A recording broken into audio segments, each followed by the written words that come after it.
بسم الله الرحمن الرحيم.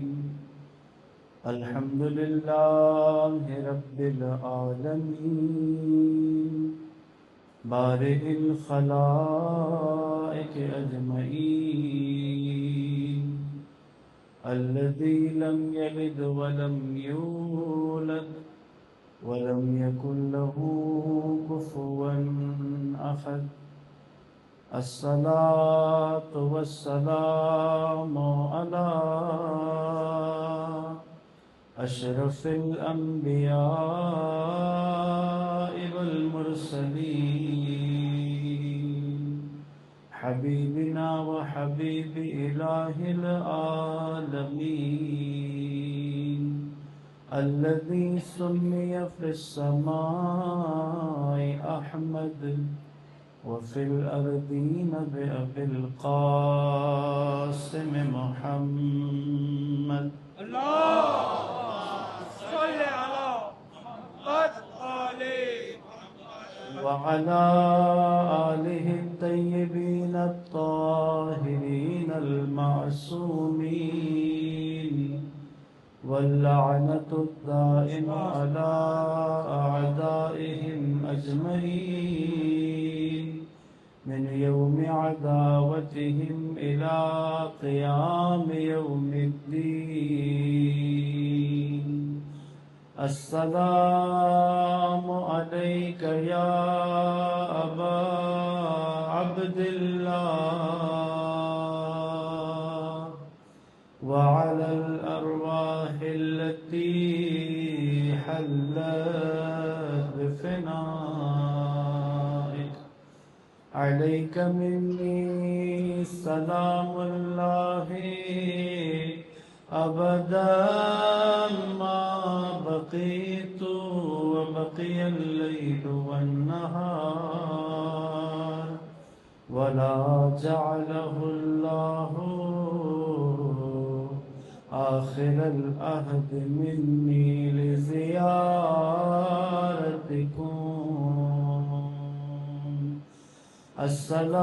السلام على الحسين وعلى علي بن الحسين وعلى أولاد الحسين وعلى أصحاب الحسين الذين بذلوا مهجهم دون الحسين عليه السلام صلوات. اللهم صل على محمد محمد. سب سے پہلے بارگاہ رب العزت میں دست و دعا ہے پروردگار ہماری اس عبادت کو اپنی بارگاہ میں قبول فرمائے، ہمیں اس عزاداری کا بہترین سے بہترین اجر عنایت فرمائے، سید الشہداء کے عزاداروں میں محشور فرمائے. بانیان مجلس کا اہتمام کرنا، آپ سب کا تشریف لانا، ہمارا حاضر ہونا، پروردگار اس عرصے کو سید کائنات کے حضور قبول فرمائیں، ہمارے لیے توشہ آخرت قرار دیں. فرشزہ پر موجود آپ تمام مومنین مومنات اور جتنے مومنین مومنات نے دعا کے لیے کہا ہے، سب کی دعاؤں کی استجابت، حاجات کی برابری، بالخصوص امام زمان کے ظہور کی تعجیل، جبہ مقاومت کی فتح و نصرت اور اس مجلس کی قبولیت کی دعا شامل کر کے ان تمام دعاؤں کے قبولیت کے لیے درود پڑھیے گا. محمد و آل محمد. اللهم صل على محمد عزیزان محترم، ایام عزا کے بالکل کنارے پر آج چاند نظر نہیں آیا. کل شب اول ہے ماہ محرم کی. میں مختصر کر کے امام حسین علیہ السلام کے قیام کے اسباب میں سے ایک سبب آپ کی خدمت میں عرض کر کے آپ کے ذہن میں تمام کریں گے. بنیادی طور پہ سرور کائنات نے جس معاشرے کو تشکیل دیا تھا، مکی دور زندگی اور اس کے بعد مدنی دور زندگی کا جتنا عرصہ ہے، اس عرصے کے اندر الہی اور اسلامی انسانی اقدار پر مشتمل ایک معاشرے کو تشکیل دیا اور اس معاشرے کو ایک سطح تک اللہ کے نبی نے پہنچایا۔ اس کے بعد رسالت کی طرف سے ہم مکتب اہل بیت کے ماننے والوں کے مطابق رسالت کی طرف سے جو سسٹم دیا تھا اس معاشرے کو آگے بڑھانے کے لیے وہ نظام امامت تھا کہ جو امیر المؤمنین حضرت علی بن ابی طالب علیہ السلام محمد والے محمد بلندر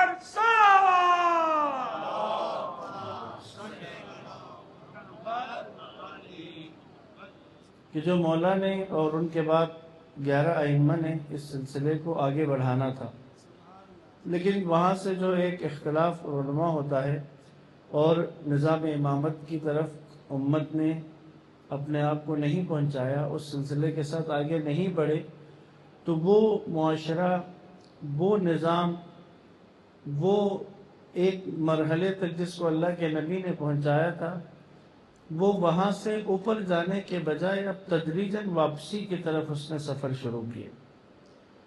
لیکن اس کو واپس آنے میں بھی ظاہر ہے کہ ایک صاحب اولوالعزم پیغمبر نے اس سسٹم کو بنایا تھا، اس معاشرے کو تشکیل دیا تھا، تو پھر بھی ایک عرصے تک نیچے آتے ہوئے بھی ٹائم لگا ہے۔ لیکن آپ اندازہ کریں 60 ہجری تک وہ معاشرہ اس حد تک آ چکا تھا کہ اپنے ہی نبی کے نواسے کو قتل کیا اور ان کے خانوادے کی خواتین کو اسیر کیا۔ یزید کے دربار میں روم کا جو سفیر تھا، اس نے یزید کے دربار میں یہ بتایا وہاں پہ کہ حضرت عیسیٰ کے جس گدھے پہ عیسیٰ بیٹھے تھے، اس گدھے کے پاؤں میں جو نال لگائی جاتی ہے، وہ نال کسی جزیرے پر موجود ہے، روم کے کسی جزیرے پر، اور اس نال کو دیکھنے کے لیے اور اس سے اپنی آنکھیں ٹھنڈی کرنے کے لیے طول عرض کے عیسائی سفر کر کے وہاں تک جاتے ہیں تاکہ جس گدھے پہ عیسیٰ بیٹھے تھے اس کے پاؤں کا وہ جو نال ہے اس کو دیکھ سکیں۔ تو رومی سفیر نے وہاں پر یہ بات کہی یزید کے دربار میں، کہ ہم نبی جس گدھے پر بیٹھے تھے اس کے پاؤں کے اس لوہے کے ٹکڑے کو دیکھنے کے لیے ہمارے لوگ سفر کر کے جاتے ہیں، تم کیسے لوگوں کے اپنے نبی کے ہی خون کو تم نے بہا دیا ہے۔ یہ نبی کا خون تھا کہ جو کربلا میں تم نے بہایا ہے۔ یہ اس قدر نیچے آنے کے پیچھے جو وجوہات تھی، اس میں ایک بنیادی عنصر جو وجہ ہے جس کی طرف امام حسین علیہ السلام نے اپنے پورے سفر میں موقع پر بیان کیا، وہ جو بنیادی وجہ تھی کہ معاشرہ اس حد تک چلا گیا، وہ مادیت کا غلبہ تھا۔ یعنی مادیت کے غلبے کے ساتھ اس زمانے کے حکمرانوں نے اور اس زمانے کے لوگوں کو اسلامی انسانی اقدار سے دور کیا ہے، مادیت کی دوڑ کے ذریعے سے، مادیت کے غلبے کے ساتھ۔ وَإِلَّا اس زمانے میں مختلف قسم کے ایسے اقدار تھے جن کا لحاظ کرتے تھے، جیسے اگر کسی نے دینی قدر کا لحاظ کرنا ہے، اس کو خدا کا ڈر ہے، خدا کا خوف ہے، وہ قیامت کے عذاب سے ڈر کے یا خدا کی خوشنودی کے حصول کرنے کے لیے اپنے آپ کو کچھ چیزوں کا پابند رکھتا ہے۔ لیکن کچھ لوگوں کو دین کا مسئلہ نہیں ہوتا، کچھ لوگوں کے لیے دین شاید اتنی اہمیت نہ رکھتا ہو، لیکن ان کے لیے اپنے قبیلے کا شرف، اپنی قومیت کا شرف یا کسی حد تک انسانی شرف بھی اس کو پابند رکھتا ہے۔ جیسے امام حسین علیہ السلام کا جملہ ہے کربلا میں روز عاشوراء، جس وقت امام حسین علیہ السلام زخمی ہوئے تھے تو یزید کے اس لشکر نے خیموں کی طرف حملہ کرنے کی کوشش کی، تو وہاں امام حسین علیہ السلام نے ان کو آواز دی، آواز دے کے فرمایا اگر تمہارا کوئی دین نہیں ہے تو تم کم سے کم آزاد انسانوں والا کم سے کم برتاؤ کرو، کم سے کم اپنے آپ کو اتنا پابند کر لو کہ ایک آزاد انسان جتنی پابندی کرتا ہے۔ شمر لعین نے سوال کیا کہ آپ کہنا کیا چاہ رہے ہیں؟ امام نے کہا جب تک میں زندہ ہوں میرے خیموں کی طرف کوئی نہ جائے۔ وہ پلٹا دیا ان کو واپس۔ تو عزیزان محترم، مادیت کا غلبہ یہ وہ رستہ تھا کہ جس کے ذریعے سے رسول خدا نے اس معاشرے کو جس نہج تک پہنچایا تھا، مادیت کے غلبے کے ساتھ تدریجاً اس کو واپس نیچے زمین بوس کیا گیا ہے۔ یعنی جب مادیت کا غلبہ ہوتا ہے تو کیا ہوتا ہے؟ پھر انسان کو کسی قدر کی اہمیت نہیں ہوتی، اس کی نظر میں اہمیت اسی مادے کی ہے، اپنے مفادات کی قدر ہے۔ بھئی اگر میرا فائدہ ہو رہا ہے تو پھر ٹھیک ہے، بھئی اللہ نے منع کیا ہے کوئی بات نہیں، یہ انسانی شرف کے خلاف ہے کوئی بات نہیں، جب میرا فائدہ ہو رہا ہے، جب مجھے اس سے مفاد مل رہا ہے تو پھر ٹھیک ہے، پھر کوئی مسئلہ نہیں ہے۔ معاشرہ اس طرف چلا گیا تھا اور اپنے مفاد کے لیے ہر کام کرنے کے لیے تیار تھے۔ آپ جنگ صفین میں دیکھیں تو قرآن کو نیزوں پہ بلند کیا گیا، قرآن کو نیزے پر بلند کیا گیا۔ یہ کام جو قرآن کا نیزے پر بلند کرنا تھا، اس کے پیچھے مقصد کیا تھا؟ آیا قرآن کی حاکمیت چاہتے تھے؟ نہیں۔ آیا واقعی وہ لشکر، شام کا لشکر، اس نتیجے پر پہنچ چکا تھا کہ وہ قرآن کے فیصلے کے اوپر سر جھکانا چاہتا ہے؟ آپ خود سے سوچیں، اگر وہ لشکر قرآن کا فیصلہ ماننے کے لیے تیار تھا تو قرآن کا فیصلہ تو واضح تھا کہ خلافت امیر المومنین کا حق ہے، یعنی وہ اس وقت قرآن کی حکمیت کو یا قرآن کے فیصلے کو ماننے کے موڈ میں نہیں تھے۔ ان کے نزدیک مسئلہ یہ تھا کہ وہ اس جنگ میں شکست کھا رہے تھے، قریب تھا کہ مالک اشتر کا لشکر اس کے خیمے میں گھس کر اس کا خیمہ تباہ کر دیتا اور شام کا لشکر پسپا ہو جاتا، تاریخ کا دھارا بدل جانا تھا۔ تو ایسے موقع پر انہوں نے قرآن کو نیزوں پر بلند کر کے نعرہ بلند کر دیا کہ بھئی ہم چاہتے ہیں کہ یہ جنگ ختم ہو اور قرآن کے مطابق فیصلہ ہو۔ اب اگر وہ واقعی مخلص تھے تو قرآن کے مطابق فیصلہ جنگ کے پہلے دن ہی قرآن اٹھا لیتے کہ آؤ جنگ نہیں کرتے، قرآن کے مطابق فیصلہ کرتے۔ 4 مہینے گزرنے کے بعد، جنگ کے 4 مہینے گزرنے کے بعد انہیں قرآن کی یاد آئی۔ یہ قرآن کیوں اٹھایا؟ قرآن کے ساتھ مخلص تھے، دین کے ساتھ مخلص تھے، اس وقت کی امت مسلمہ کے ساتھ مخلص تھے؟ نہیں، اپنے مفاد کے لیے۔ اس وقت اپنا فائدہ اس میں تھا کہ کسی بھی طرح اس جنگ کو روکیں، اور چونکہ امیر المومنین کے لشکر میں ایک بڑی تعداد ان سادہ مزاج کے دینداروں کی تھی کہ جن کی بصیرت کام نہیں کرتی تھی، جو ظاہری آنکھ سے دیکھنے کو ہی کافی سمجھتے تھے، تو ان کے ذہنیت کا پتہ تھا ان کو، اس لیے ان کو قرآن نیزے پر بلند کر دی۔ یہ نیزے پر قرآن کا بلند کرنا بھی مادیت کی وجہ سے تھا، معنویت کی وجہ سے نہیں تھا۔ تو بس وہ معاشرہ 11 ہجری میں اللہ کے نبی نے اس دنیا سے پردہ فرمایا ہے، 11 سے لے کے 61 تک بیچ کا 50 سال ہے۔ اس 50 سال میں تدریجاً اقدار سے معاشرے کو خالی کیا ہے۔ مثلا ایک قدر ایسی ہے کہ انسانی قدر بھی ہے یہ، اور دینی اور اسلامی قدر بھی ہے، وہ ہے وعدے کا پورا کرنا۔ قرآن کے واضح احکام موجود ہیں، اوفوا بالعقود ہے، اوفوا بالعقود، کبھی اگر تم نے وعدہ کیا تو اس کو پورا کرو۔ قرآن نے مسلمانوں کو کہا ہوا ان العہد کان مسئولا، کہ اگر تم نے وعدہ کیا ہے تو یاد رکھو کہ وعدے کے بارے میں تم سے سوال کیا جائے گا۔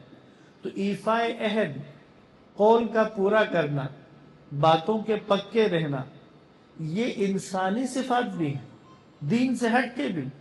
ایک انسان ہونے کے ناطے انسان وعدے کا پابند ہوتا ہے، ایک انسان ہونے کے ناطے انسان قول کا پکا ہوتا ہے، لیکن اس معاشرے کو لے کر آئے کہ بھئی وعدہ کرنا اور اس کی خلاف ورزی کرنا کوئی مسئلہ ہی نہیں ہے، قول دے دینا اور بعد میں اس سے مکر جانا کوئی مسئلہ ہی نہیں ہے، یعنی کہہ دیا کہ میں نے اس کو امان دی ہے۔ عموماً اس زمانے میں امان دینے کا مطلب ہوتا تھا اب اس کی جان جو ہے وہ محفوظ ہے، اور یہ موضوع اتنا رائج تھا معاشرے میں، اگر کوئی کہہ دیتا کہ میں نے اس کو امان دی ہے تو یہ بات اس قدر مانی جاتی تھی، لوگ اس بات کے عادی تھے کہ اگر کہا ہے کہ امان دیا تو اس کا مطلب اب امان ہے، اب یہ اس کو قتل نہیں کرے۔ یہ سمجھے کہ اس معاشرے کی قدر تھی، ایک انسانی قدر تھی، معیار تھا، لیکن توڑا گیا، وعدے کر کر کے، معاہدے کر کر کے ان کو پاؤں تلے روندا گیا۔ امام حسن مجتبی علیہ السلام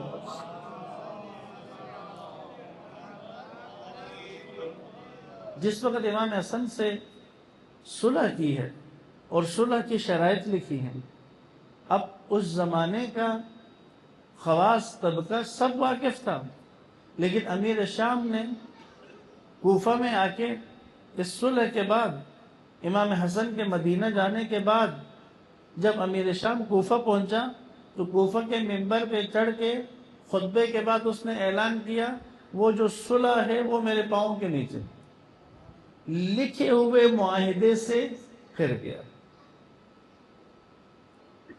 تو یاد رکھیے گا، اسباب قیام امام حسین میں سے ایک سبب معاشرے کا مادیت کے اس طوفان کے اندر، مادیت کے اس سیلاب میں معاشرے کا غرق ہونا، یہ وجہ ہے کہ امام حسین علیہ السلام کو قیام کرنا پڑا ہے۔ کیا امام حسین علیہ السلام کو معلوم نہیں تھا کہ آپ کا قیام اس زمانے میں 61 ہجری میں کامیاب نہیں ہوگا، آپ کو شہید کر دیا جائے گا، آپ کے ساتھ تمام افراد شہید ہو جائیں گے، حتیٰ کہ آپ کے خانوادے کی خواتین کو اسیر کیا جائے گا؟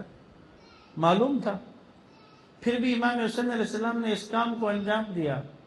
وجہ عزیزان محترم، آپ اندازہ کریں کس قدر معاملات خراب تھے۔ اس زمانے کی بڑی بڑی شخصیات امام حسین کو جانے سے منع کر رہے تھے۔ عبداللہ ابن عباس جیسے شخصیت کہ جو بنی ہاشم میں سے ہیں، مولا علی کے چچازاد بھائی ہیں، اللہ کے نبی کے چچازاد بھائی ہیں، عبداللہ ابن عباس مولا علی کے شاگرد خاص بھی رہے، وہ بھی امام حسین کو کہہ رہے ہیں کہ آپ کو نہیں جانا چاہیے۔ کیوں کہہ رہے امام حسین کو نہیں جانا چاہیے؟ کیونکہ سب کمپرومائز کر چکے ہیں، یا کمپرومائز کر چکے ہیں یا اس بات کو انہوں نے باور کر لیا ہے کہ اب کچھ ہو نہیں سکتا ہے۔ جیسے ہوتا ہے نا بعض اوقات، یہ ایک ایسی سوچ ہے کہ جو عموماً جن معاشروں میں بگاڑ آ چکا ہے، یہ سوچ بہت سارے مخلص لوگوں کے دل میں، بہت سارے درد رکھنے والے لوگوں کے دل میں یہ سوچ رہتی ہے، کیا اب فائدہ نہیں ہے، اب اتنی خرابی معاشرے میں آ چکی ہے، اب یہ معاشرہ اتنا بگڑ چکا ہے، اب یہ اتنا آگے جا چکا ہے، واپس آنے کا کوئی امکان نہیں ہے، کوشش کرنے کا کوئی فائدہ نہیں ہے۔ یہ ایسی بات ہے کہ جو اس زمانے میں بھی تھی، آج بھی ہوتا ہے ایسا۔ عبداللہ ابن عباس جیسی شخصیت، عبداللہ ابن جعفر طیار جیسی شخصیت، اور اس طرح کے اور بہت سارے نام، وہ امام حسین علیہ السلام کو کہہ رہے ہیں کہ آپ کو نہیں جانا چاہیے، اس معاشرے کے دوبارہ ٹھیک ہونے کا امکان نہیں ہے۔ اب یہ مادیت کے اس میں غرق ہو چکے ہیں، نہ ان کو دینی شرف کا لحاظ ہوتا ہے، نہ ان کو انسانی شرف کا لحاظ ہوتا ہے، لہٰذا کوشش نہیں کرنی چاہیے۔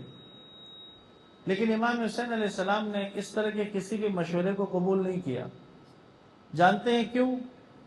امام حسین علیہ السلام قیامت تک آنے والے لوگوں کے لیے ایک دوسرے راستے کی بنیاد رکھ رہے تھے۔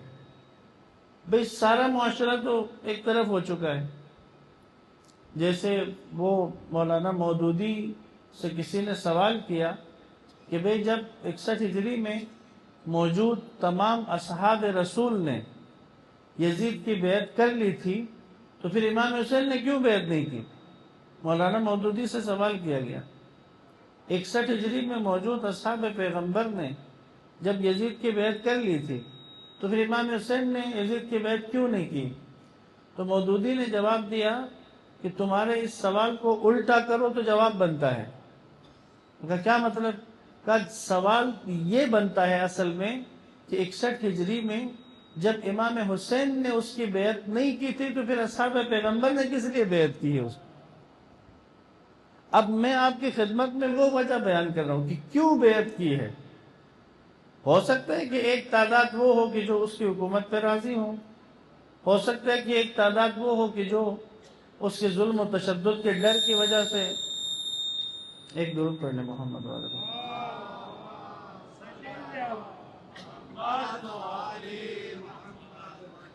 ممکن ہے کہ کوئی ایک تعداد ان کے اذیتوں اور ظلم و ستم کے ڈر کی وجہ سے جھک گئے ہوں، اور ایک تعداد ایسی بھی تھی جن کا میں نے ابھی ذکر کیا کہ جو اس بات کے بارے میں یہ اشتباہ کر رہے تھے، یعنی وہ خود ٹھیک تھے، گڑبڑ لوگ نہیں تھے، اور ظلم و ستم کے ڈر کی وجہ سے بھی خاموش نہیں تھے۔ ان کے ذہن میں کیا تھا؟ فائدہ نہیں ہے، کچھ کرنے کوشش کرنے کا فائدہ نہیں ہے، پورا معاشرہ مادیت کی طرف جا چکا ہے، اب ان کو پکڑ کے دوبارہ معنویت کی طرف لانا مشکل ہے، ممکن نہیں ہے۔ اس زمانے میں ایک تعداد کو ایسا لگ رہا تھا، لیکن امام حسین علیہ السلام نے کربلا کا راستہ منتخب کیا تاکہ قیامت تک آنے والے تمام لوگوں کے پاس ایک متبادل راستہ موجود ہو۔ سب کو معلوم ہو کہ آیا جب پورا معاشرہ مادیت پرستی میں غرق ہوتا ہے، کیا اس وقت کوئی ایک ایسا راستہ ہے کہ جو نجات کا ہو، جہاں سے ہم نکل کے اپنے آپ کو دوسرے راستے پہ ڈال سکیں؟ کوئی اور آپشن ہے یا نہیں ہے؟ اگر امام حسین علیہ السلام کا قیام نہ ہوتا تو مادیت کے اس طوفانوں کے اندر جب پورا معاشرہ مادیت کے غلبے کا شکار ہو جاتا ہے تو پھر کسی کے پاس بھی نجات کا کوئی راستہ موجود نہ ہوتا۔ لیکن امام حسین علیہ السلام نے کربلا برپا کر کے قیامت تک آنے والے لوگوں کے لیے ایک دوسرا راستہ دکھا دیا، یعنی یہ اس چراغ کی مانند تھا، یہ قیام امام حسین علیہ السلام اس چراغ کے مانند تھا کہ جو اکیلا چراغ ہے، اور لیکن گھپ اندھیرے میں اکیلا چراغ جب جلتا ہے تو وہ کم سے کم یہ بتا سکتا ہے کہ اندھیرے میں اور روشنی میں فرق کیا ہے۔ لیکن اگر صرف گھپ اندھیرا ہی ہو، روشنی کا کوئی نشان نام و نشان ہی نہ ہو، تو وہاں پر سب لوگ، کوئی بھی ہوگا تو وہ اس اندھیرے کو قبول کرے گا، لگے گا بس یہی ایک حقیقت ہے، اس کے علاوہ کوئی حقیقت نہیں ہے، بس یہی ہے، اسی میں رہنا، اسی میں گزارا کرنا ہے۔ لیکن اگر اس اندھیرے میں کہیں پہ کوئی دیا روشن ہوگا تو پھر انسانوں کو، کم سے کم دیکھنے والے کو یہ پتا چلے گا کہ اس اندھیرے کے علاوہ ایک روشنی بھی ہوتی ہے بے شک تھوڑی، لیکن ہے، روشنی کا وجود بھی موجود ہے۔ تو امام حسین علیہ السلام نے مادہ پرستی کے اس دور میں ایک ایسا راستہ کھول دیا قیامت تک آنے والوں کے لیے کہ جو مادہ پرستی کے غلبے سے فرار کا راستہ ہے، مادہ پرستی کے غلبے سے نکلنے کا راستہ کربلا ہے۔ اور یہ فرش اعزاء امام حسین علیہ السلام کا مجالس اعزاء ہر سال محرم میرے اور آپ کے لیے کم سے کم پہلے 10 دن بہت اہم ہے۔ پہلے 10 دن اور پہلے 10 دن کی مجالس اتنا آسان اور اتنا سادہ نہ لیجیے گا اس کو، یہ بہت اہم ہے۔ بالاخص جب مجلس میں جائیں ان 10 دنوں میں، جب بھی مجلس میں جائیں ایک دفعہ اپنے آپ کو ذہنی طور پہ آمادہ کر کے جائیں، روٹین نہ، یعنی معمول نہ بنا لیں اس کو، جیسے بس جی جانا ہے، بیٹھنا ہے اور واپس آنا ہے، نہیں۔ یہ فرش اعزاء اہم ہے۔ یہ فرش اعزاء آج کی مادہ پرستی سے مجھے اور آپ کو نکالنے کا حوصلہ ڈال سکتا ہے، لیکن یہ کب ہوگا؟ جب آمادگی کے ساتھ جائیں گے۔ اب یہ میں معذرت کے ساتھ، آپ محسوس نہ کیجیے گا، اگر اس 1 گھنٹے کی مجلس کے دوران بھی اگر موبائل فون نہیں چھوڑ سکتے میں اور آپ، صرف 1 گھنٹے کا ڈیوریشن ہوتا ہے، 40 منٹ کی مجلس ہے، 50 منٹ کی مجلس ہے، اگر اس 40 منٹ کے اندر بھی دوستوں کے ساتھ گپ شپ نہیں چھوڑ سکتے، اس کا مطلب مادہ پرستی میں ہے۔ وہ اللہ مجلس امام حسین میں دوست سے بات کرنے کا کون سا موقع ہے؟ فرش اعضاء کے اوپر بیٹھ کے دیگر گفتگوؤں کا یہ کون سا موقع ہے کہ بیٹھ کے دوسری گفتگو کریں؟ یاد رکھیں، آج کا دور اگر آپ کمپیریزن کریں نا تو اس وقت کا یزید اور ابن زیاد آج کا امریکہ اور اسرائیل لگتا ہے، اور حرکتیں دیکھیں تو سیم ہی بالکل، کسی وعدے کی پابندی نہیں ہے، کسی معاہدے کی پابندی نہیں ہے، کسی قانون کے دائرے میں نہیں آنا ہے، نہ کسی انسانی شرف کے دائرے میں آنا ہے، نہ دینی شرف کے دائرے میں آنا ہے، جیسے مادر پدر آزاد ہے۔ ایک نقطہ اور میں جوڑ لوں، یہ ایام عزا، آج یہ ہم استقبال ماہ محرم کی اس مجلس میں اکٹھے ہیں، اور اللہ نے اگر توفیق بھی چاہا تو 1-2 نکات میں نے آداب مجلس کے اور استفادے کے عنوان سے مزید عرض کرنے، صرف ایک نقطہ اور عرض کرتا ہوں، ایک درود پڑھ لیجئے گا محمد وعلی محمد۔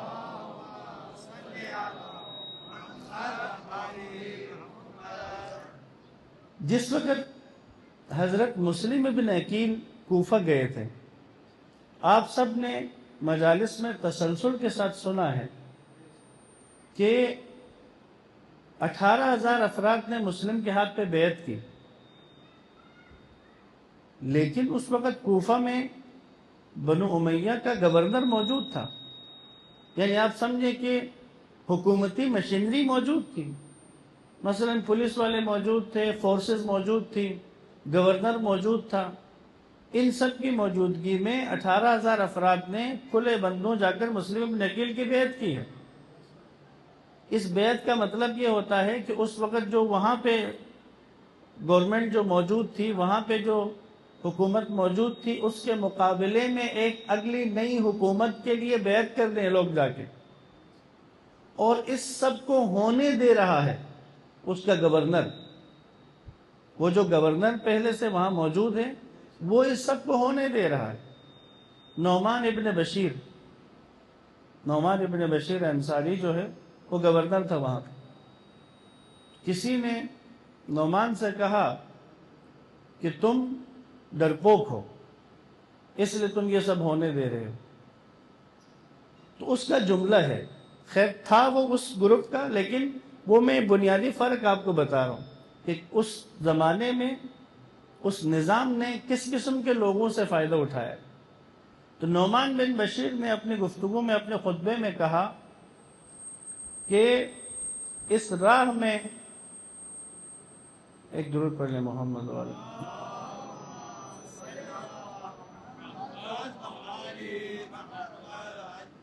اس نے کہا کہ اس راستے میں بہادر بن کر اپنی عاقبت خراب کرنے کے بجائے کمزور اور ڈرا ہوا ہو کر اپنی عاقبت بچانے کو پسند کروں گا۔ یعنی اس نے جو بات جس کا اظہار کیا، اس نے کہا بھی امام حسین علیہ السلام کے مقابلے میں جانا یا امام حسین علیہ السلام کے ساتھ جنگ کرنے کی فضا پیدا کر کے اپنی عاقبت برباد کر لوں بہادر ہو کر، اس بہادری سے ڈرپوک ہونا، اس نے کہا ڈرپوک ہونا میرے لیے ٹھیک ہے۔ تو اس گورنر کو چینج کیا۔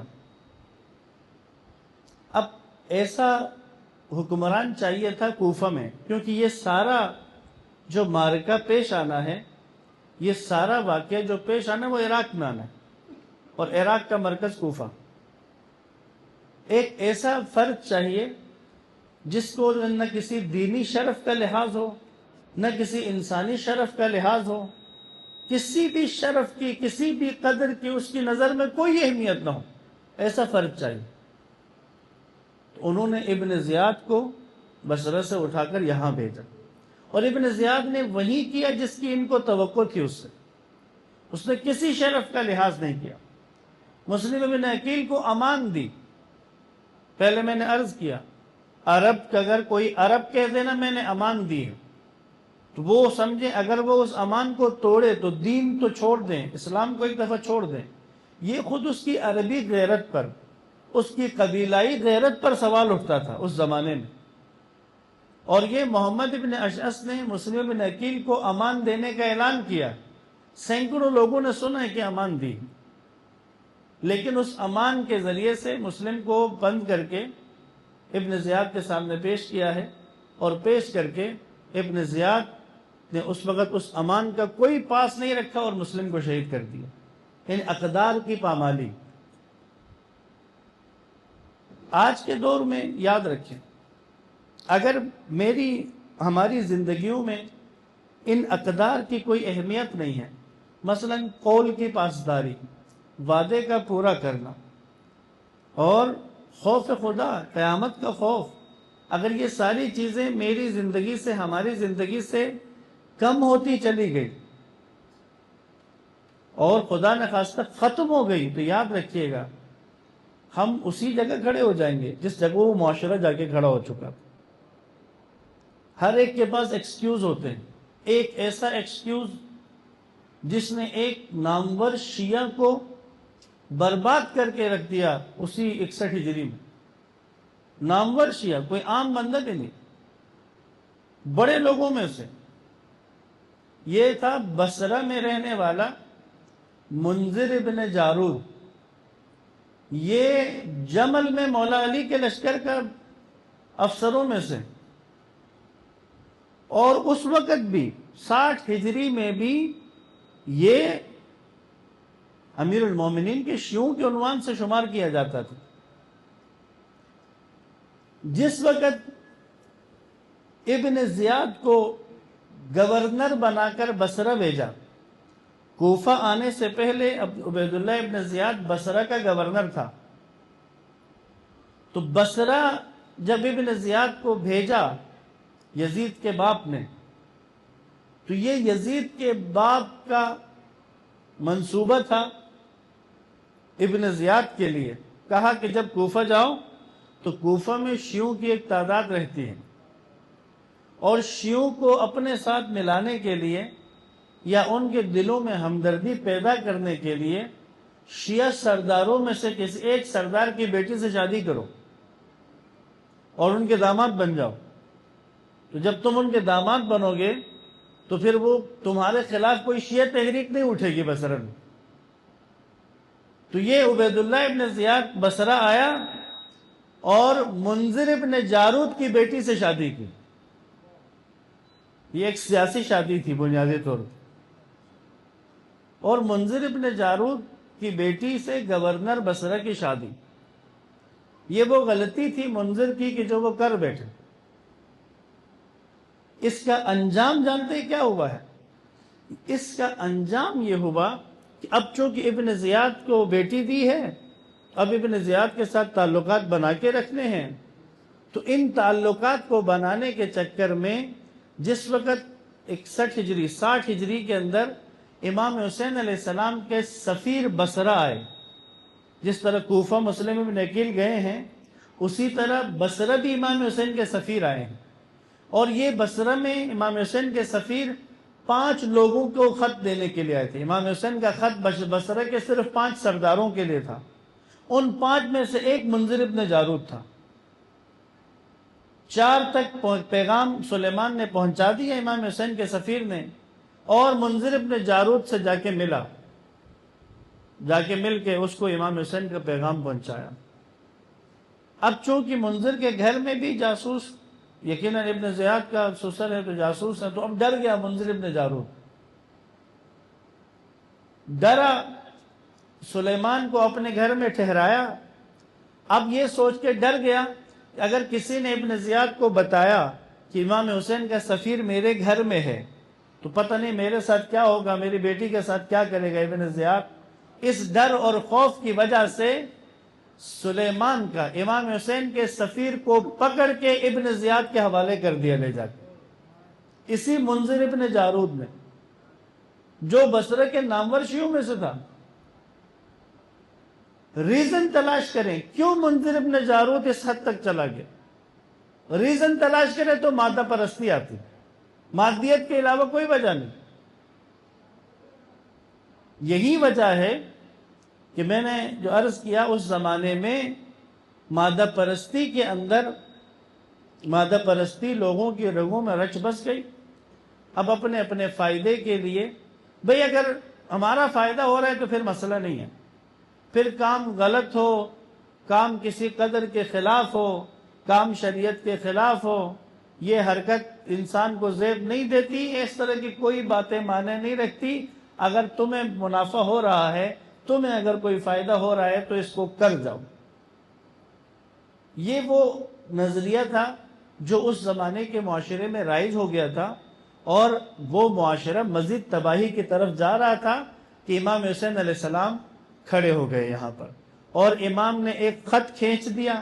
کہا نہیں بھائی، ایک رستہ اس کے علاوہ بھی ہے کہ جسے کربلا کہتے ہیں، جو مادہ پرستی کے غلبے سے نکلنے کا راستہ ہے. اب اس نکلنے کے راستے میں جو حر کی طرح نکل سکا وہ نکل کے امام حسین کے قدموں میں پہنچ گیا ہے. اور یہ راستہ حریت کا قیامت تک کے لیے کھلا ہے. ہر وہ شخص کی جو مادہ پرستی کے غلبے سے نکل کے امام حسین کی طرف آ جاتا ہے، وہ اسی راستے حریت، باب حریت سے امام حسین کے پاس داخل ہو جاتا ہے. لہذا کل شب سے وہ 10 دن ابتدائی بہت خاص دن ہے. قرآن نے ان 10 دنوں کی، ان 10 راتوں کی قسم کھائی ہوئی ہے. یہ جو سورہ فجر کی جو قسمیں ہیں، والفجر، فجر کی قسم، ولیال عشر، اور 10 راتوں کی قسم. فجر سے مراد عاشور کی صبح ہے، اور 10 راتوں سے مراد یہ پہلی سے لے کے عاشور تک کی 10 راتیں ہیں. یہ بہت اہم ہے اذان محترم، عزاداران محترم، بہت اہم ہے. اپنے آپ کو آج موقع مل گیا ہے، آج موقع مل گیا. چاند نہیں ہوا، کل رات کو ہونا ہے. اب میرے اور آپ کے پاس یہ 24 گھنٹے ہیں، کچھ ذہنی امہنگی کے لیے، کچھ ذہن سازی کے لیے، تیاری کے لیے. مجالس ازاج سے بھرپور استفادہ کریں، آمادہ ہو کے تیاری کر کے جائیں. امام خمینی کے پاس مجلس میں جاتے ہوئے امام خمینی کی جیب میں 2 رومال ہوتے تھے. 2 رومال، کپڑے کے رومال 2، ایک دائیں جیب میں رومال ہے اور ایک بائیں جیب میں رومال ہے. جب شروع میں کسی نے دیکھا تو پوچھا امام خمینی سے، یہ ایک رومال کافی نہیں ہے پسینہ صاف کرنے کے لیے، ناک صاف کرنے کے لیے، آپ 2 رکھتے ہیں؟ امام خمینی نے کہا ہاں، ایک کافی ہوتا ہے. تو یہ جو بائیں جیب میں رکھتا ہوں، اس سے یہی کام کرتا ہوں، میں پسینہ پہنچتا ہوں، میں ناک صاف کرتا ہوں، اس رومال سے ہی کام کرتا ہوں. کہا پھر وہ جو دائیں جیب میں ہے، کہا یہ میں نے خاص رکھا ہے امام حسین پر گریے کے لیے. یہ جب گریہ کرتا ہوں تو پھر اس رومال کو استعمال نہیں کرتا، گریے کے لیے یہ رومال رکھا ہوگا. اس سے نکالتا ہوں، روتا ہوں، جب روتا ہوں تو آنسوؤں کو اس رومال میں رکھتا ہوں. امام خمینی کی وصیت میں اپنے بیٹے کو جو وصیت کی تھی اس میں شامل تھی، وہ رومال جو میرے دائیں جیب میں رہتا ہے میرے کفن میں میرے ساتھ رہتا ہے. یہ اہتمام کون کرتا ہے؟ یہ اہتمام جس کو پتہ ہو کہ امام حسین پہ نکلنے والے آنسو سے کیا نتیجے نکلتے، اس سے کیا انقلاب برپا ہوتے. زندگیوں میں انقلاب برپا کرنا یہ امام حسین کا کام. وہ سچ کہا تھا ہمارے وہ چنیوٹ کے شاعر نے کہ نو کے سنا پہ کون یہ قاری سوار ہے، شبیر انقلاب کا پروردگار ہے. انقلاب کا پالنے والا ہے امام حسین، پرورش کرنے والا. حر کے اندر جو انقلاب برپا کیا سید الشہداء، آج تک طول دنیا، پوری دنیا میں، طول عرض میں، بہت ساری جگہوں پہ، ملکوں میں، علاقوں میں، گاؤں میں، دیہاتوں میں لوگوں کی زندگیاں امام حسین کی وجہ سے بدل جاتی ہیں. لوگوں کے اعتقادات، نظریات امام حسین کی وجہ سے بدل جاتے ہیں. اس لیے اذان محترم، میری 10 بستہ آپ سب سے درخواست ہے، ان 10 راتوں کے لیے خصوصی اہتمام میں پوری طرح آمادہ ہو کے جائیں.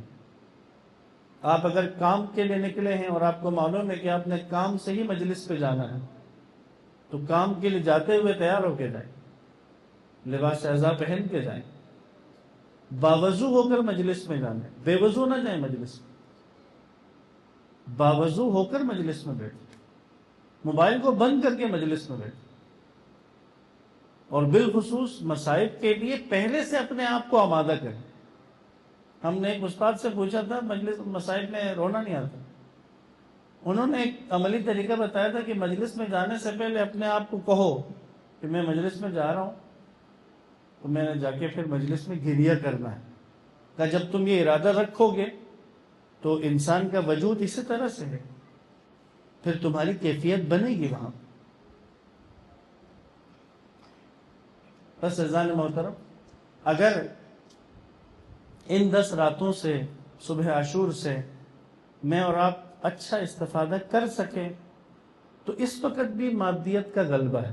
آج کا دور بھی اسی دور کی طرح مادیت کے دوڑ میں، مادہ پرستی کے دوڑ میں، دنیا کے باب میں، ایک دوسرے کو پیچھے چھوڑنے کی دوڑ میں، کثرت کی دوڑ میں ایک عجیب ہی زندگی بن چکی ہے۔ انسان لگتا ہے جیسے مشین بن کر رہ گیا ہے۔ وہ جو فطری ایک اللہ نے اندر رکھا ہے اس کے بجائے غریزہ حیوانوں میں بھی ہوتا ہے۔ انسان میں عقل ہوتی ہے، حیوانوں میں غریزہ ہوتا ہے۔ غریزہ بھی ایک پاور ہے، یہ حیوان میں ہوتی ہے۔ غریزہ کیا کرواتا ہے؟ حیوان کو آمادہ کرتا ہے کہ محنت کرے، جائے، بھاگے، دوڑے، کھانا تلاش کرے، کھائے، بچے پیدا کرے، ان کی حفاظت کرے۔ یہ غریزہ کہلاتا ہے۔ عقل کیا ہے؟ عقل غریزہ نہیں ہے۔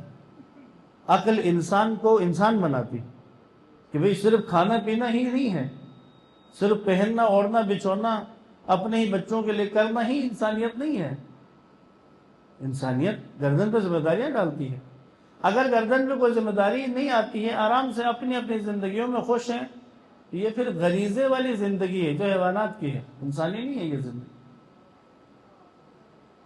بس یہ 10 راتیں اور فجر عاشور اپنے آپ کو انقلاب کے لیے آمادہ کریں، وہ انقلاب کے جو ہر انسان کے وجود کے اندر پیدا ہو، جو منقلب کر دے، جو مادہ پرستی سے نکلنے میں مدد کرے، جو وہ حوصلہ پیدا کرے کہ میں اور آپ آخرت کے لیے، دنیا کے نقصان کے لیے اپنے آپ کو تیار کریں۔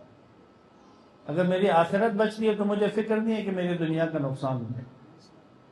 یہ کیفیت، یہ طاقت، یہ حوصلہ فرش ازا سے ملے گا، امام حسین سے ملے گا، کیونکہ امام حسین نے 61 ہجری میں اس زمانے کے حساب سے اپنی دنیا کا سب کچھ دے دیا تھا، سب کچھ، مال ہوتا ہے دے دی، اولاد، اپنی جان، حتیٰ کہ وہ ناموس بھی۔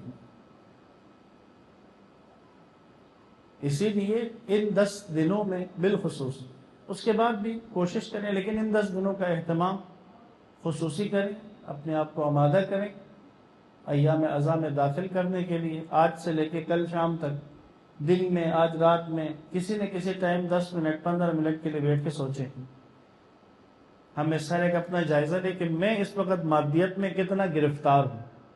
اتنا تو نہیں ہوں کہ میں بھی آہستہ آہستہ دوسری طرف ہی جا رہا ہوں۔ ہمارے ایک کزن ہیں، بڑے صاف گو ہیں اور حق بولنے والے ہیں، اپنے خلاف بھی گواہی دیتے ہیں۔ تو ان کا ایک جملہ تھا اور مجھے اکثر لرزا دیتا ہے اس کا جملہ۔ اس نے مجھ سے کہا، کزن ایک بات کہوں؟ میں نے کہا ہاں۔ تمہیں پتہ ہے میں دعا نہیں کرتا کہ کاش میں کربلا میں ہوتا۔ میں نے کہا ہیں؟ تم دعا نہیں کرتے؟ کہتا نہیں۔ تو کیوں؟ کہ مجھے پتہ ہے اگر میں کربلا میں ہوتا تو دوسرے لشکر میں۔ لیکن یہ کیسے کہہ رہے ہو؟ اس نے کہا اس وقت میں ایسی پوزیشن میں، اپنا بتا رہے ہیں، اس نے کہا اس وقت میری زندگی میں آخرت 30% ہے اور 70% دنیا ہے، اور مجھے معلوم ہے کہ 30% کی آخرت مجھے کربلا میں امام حسین کے پاس نہیں لے جا سکتی، غالباً دنیا مجھے ادھر لے جائے۔ اور اس کا جملہ ایسا تھا، میں لرز گیا تھا جب پہلی دفعہ میں نے اس سے سنا۔ اس نے کہا میں نہیں کہتا ہوں کہ کاش میں کربلا میں ہوں، بات حقیقت ہے۔ اب ہم میں سے ہر ایک یا لیتنی کنت معکم، ایک کاش میں آپ کے ساتھ ہوتا، درست ہے، لیکن ذرا اپنے آج کی کیفیت کو سامنے رکھ کر پھر سوچیں کہ اگر ہوتا تو کہاں پہ ہو. درود پڑھ لیں محمد وآل محمد.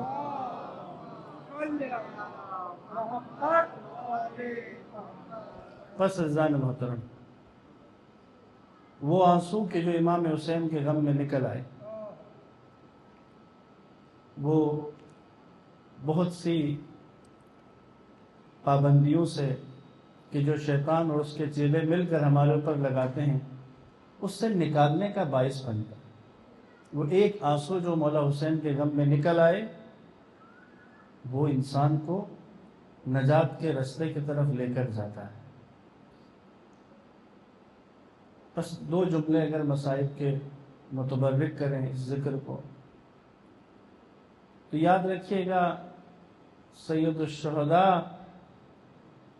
ایسے امام ہیں کہ ان کی مجلس میں اگر کوئی آتا ہے، بیٹھتا ہے، عزاداروں کی کوئی خدمت کرتا ہے، تو سید الشہداء نے بہت گنجائش رکھی.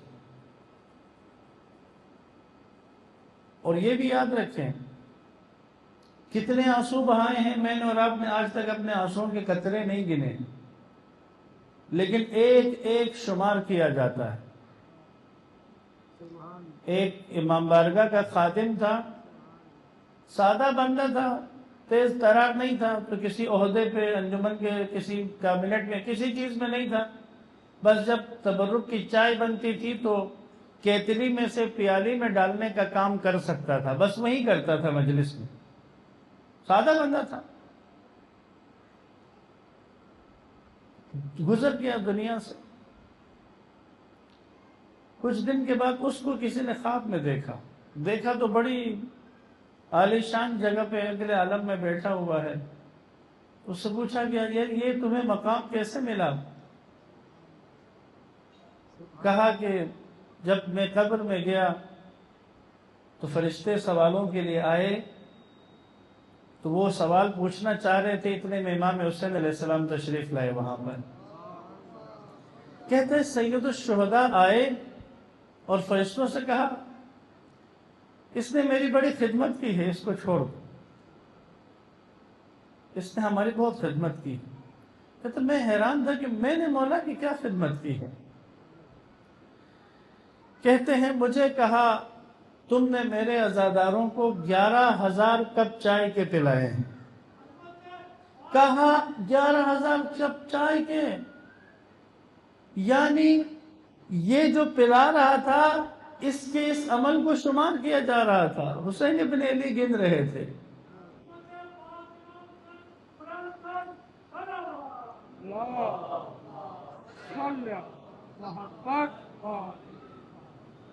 بس اس مجلس عزا میں میرے اور آپ کا آنا، مجالس میں جانا رائگاں نہیں ہے، محفوظ رہتا ہے. بس یہ کہ ہم اس پہ باقی رہیں. عزیزان محترم، شب اول ماہ محرم، عموماً جب بھی محرم کا چاند نکلے، پہلا جملہ چاند نکلنے پہ جو دیا جاتا ہے، عجب ہے سال کے 11 مہینوں میں چاند کے طلوع ہونے پہ میسج کرتے ہیں چاند مبارک ہو، لیکن محرم کے چاند پہ میسج کرتے ہیں انا للہ و انا الیہ راجعون. مدینے کے لوگ ایک گھر کے باہر جمع ہیں. کسی گزرنے والے نے پوچھا یہاں کیا کر رہے ہو؟ کہا چاند کے ہونے نہ ہونے کا معلوم کرنے آئے. تب چاند کا معلوم کرنا ہے تو مغرب کی طرف دیکھو، اس گھر کے باہر کیوں کھڑے ہو؟ کہا ہم 11 مہینوں کے چاند کو آسمان میں تلاش کرتے ہیں، محرم کا چاند صادق آل محمد کے گھر کے آوازوں سے اندازہ لگاتے ہیں. اگر اس گھر سے رونے کی آوازیں بلند ہو جائیں تو معلوم ہوتا ہے چاند طلوع ہو گیا ہے. عزاداران مولا، عجیب چاند تھا یہ محرم کا چاند طلوع ہونا. بس ایک روایت عرض کروں، اللہ کے نبی نے ام سلمہ کے حجرے میں تھے تو کہا ام سلمہ آج مجھے بہت تھکاوٹ ہے، میں کچھ دیر کے لیے آرام کرنا چاہتا ہوں. کوئی بھی مجھ سے ملنے آئے تو ان سے کہنا کہ پیغمبر آرام کر رہے ہیں، ابھی کسی سے ملنا نہیں چاہتے. ام سلمہ دروازے پہ بیٹھ گئے. کچھ دیر بعد ام سلمہ نے دیکھا کہ امام حسین آ گئے. 4 سال کی عمر ہے. آ کے حجرے میں جانا چاہا. ام سلمہ نے روکا, کہا حسین اندر نہ جاؤ. کہا کیوں اماں؟ کہا اللہ کے نبی نے منع فرمایا ہے کہ کوئی بھی مخل نہ ہو, وہ آرام کر رہے ہیں. اب 4 سال کا بچہ ہے. امام حسین علیہ السلام اپنے بچپنے میں اپنے خوبصورت انداز میں کہا کیا ہمارے لیے بھی منع کیا ہے؟ تو ام سلمہ نے کہا ایسا کچھ کہا نہیں ہے, لیکن کہا تھا کہ کوئی بھی نہ آئے. تو امام حسین پلٹ کے واپس چلنے لگے. جب واپس جانے لگے تو اندر سے اللہ کے نبی نے آواز دی, اے ام سلمہ حسین کو واپس نہ بھیجو, اسے بلا لو جلدی سے. دوڑ کے گئی, حسین آ جاؤ نانا تمہیں بلا رہے ہیں. بس اٹھا کے لے گئی حجرے میں, اللہ کے نبی کے پاس چھوڑ کے خود باہر آ گئی. جب حجرے کے باہر آئی تو کچھ دیر کے بعد ام سلمہ نے پیغمبر کی بلند آواز میں رونے کی آوازوں کو سنا کہ اللہ کے نبی گریہ کر رہے ہیں. تو گھبرا گئی کہ کیا ہوا ہے. دروازے سے آواز دی, یا رسول اللہ اجازت ہے کہ میں آ جاؤں؟ اجازت دی. داخل ہوئی تو کیا دیکھا کہ حسین کو اپنے سینے پہ رکھا ہوا ہے, مٹھی میں کوئی چیز ہے, اور اللہ کے نبی زار و قطار گریہ فرما رہے ہیں. ام سلمہ نے کہا یا رسول اللہ خیر ہے کہ آپ کیوں گریہ کر رہے ہیں؟ کہا ابھی حسین کو گود میں لیے ہوئے تھا کہ جبریل امین آئے. آ کر کہا یا رسول اللہ آپ اپنے اس نواسے سے کتنی محبت کرتے ہیں, لیکن ایک وقت آئے گا کہ اسی نواسے کو 3 دن کا بھوکا پیاسا میدان کربلا میں ذبح کر دیا جائے گا, اور ان کا سر نوک نیزہ پہ بلند کیا جائے گا. پھر اللہ کے نبی نے اپنی مٹھی کھول کے دکھائی, کہا دیکھو ام سلمہ جبریل نے اس خاک میں سے کچھ مٹی بھی مجھے دی ہے. اے ام سلمہ کوئی برتن لاؤ کہ جس میں یہ مٹی ڈال دو. برتن میں مٹی ڈالی اور ام سلمہ کو دے دی. کہا ام سلمہ جس وقت یہ مٹی خون میں تبدیل ہو جائے اس دن سمجھ لینا کہ تمہارا حسین اس دنیا میں نہیں رہا. عزاداران مولا وقت گزرتا گیا. عاشور کا دن تھا 61 ہجری کا. مدینے میں بعض اوقات سوال ہوتا ہے نا, مدینے میں امام حسین کی شہادت کی خبر کب پہنچی ہے؟ روز عاشورہ 61 ہجری کو ام سلمہ اپنے حجرے میں آرام کر رہی تھی. خواب میں دیکھا کہ رسول خدا کھلے ہوئے بالوں کے ساتھ, عمامہ سر پہ نہیں ہے, لباس پہ خاک لگی ہوئی ہے, آنکھوں سے آنسو جاری ہے. نبی کو اس حال میں دیکھا. ام سلمہ نے کہا یا رسول اللہ یہ آپ کا کیا حال ہے؟ روتے ہوئے کہا ام سلمہ میں اپنے حسین کی مقتل سے آ رہا ہوں, یہ وہی کی خاک ہے, یہ میرے حسین کا لہو ہے. ام سلمہ بیدار ہوئی. بیدار ہوتے ہی دوڑ کے جا کر اس مٹی کو اٹھا کے دیکھا تو دیکھا مٹی کی جگہ تازہ خون ابل رہا ہے. غریبان چاک کیا, فریاد بلند کی, واہ حسینہ واہ محمد. الا لعنت اللہ علی القوم الظالمین وسيعلم الذين ظلموا أي منقلب ينقلبون.